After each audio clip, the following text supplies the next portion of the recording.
Hello, my name is Max, Bad Max, Mahoney Hightower that is, and I'm here reviewing Robot Jox with a couple of drinks from Outback Steakhouse. No rules, just right. Cheers, mate. The scene is set in a post-apocalyptic showdown for territories of worth in terms of valuable resources. The two great superpowers fight over these resources, but instead of war, which has now been outlawed, they fight in mechanized machine-bent things. This is actually the premise of this film.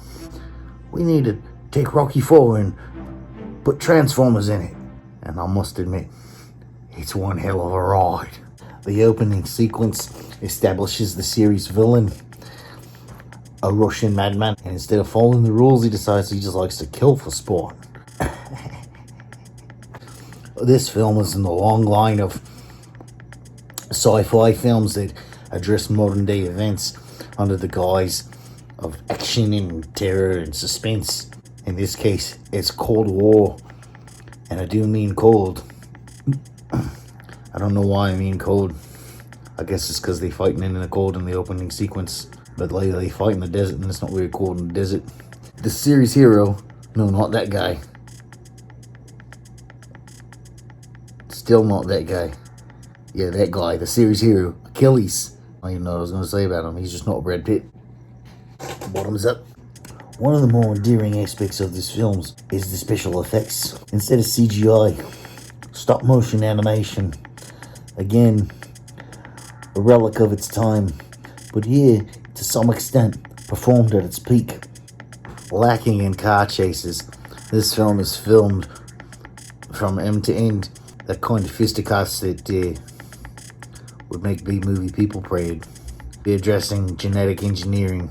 So for a movie that doesn't have a lot of depth, it's actually quite deep because we've already talked about the Cold War and now genetic engineering. The hero beats the test tube baby, proving once and for all that having sex is better than not. Finished my first drink. We're on to the first real fight. Show what this is. It's probably why I'm going to end up like Achilles ends up after this first fight. Rancid. It's not that bad. Third time's a charm. You'll notice everyone is wearing masks. I'm not sure because there's still COVID in the future. Now Achilles makes a desperate attempt to save the crowd's lives after an illegal fire by the Russian. However, he fails and he kills them all. He's still Achilles retiring from fighting. So after he retires, he does what any good warrior does. Goes to the bar. Yummy! Anyway, there's a little bit of a very awkward and misplaced love story between our hero and one of the genetically engineered test tubies. She's attractive, and I'm sure to some extent he is too, but the chemistry is entirely forced, and I would say that had they had met in real life, we would be talking about the unrequited, probably from her, because she is kind of cute and all.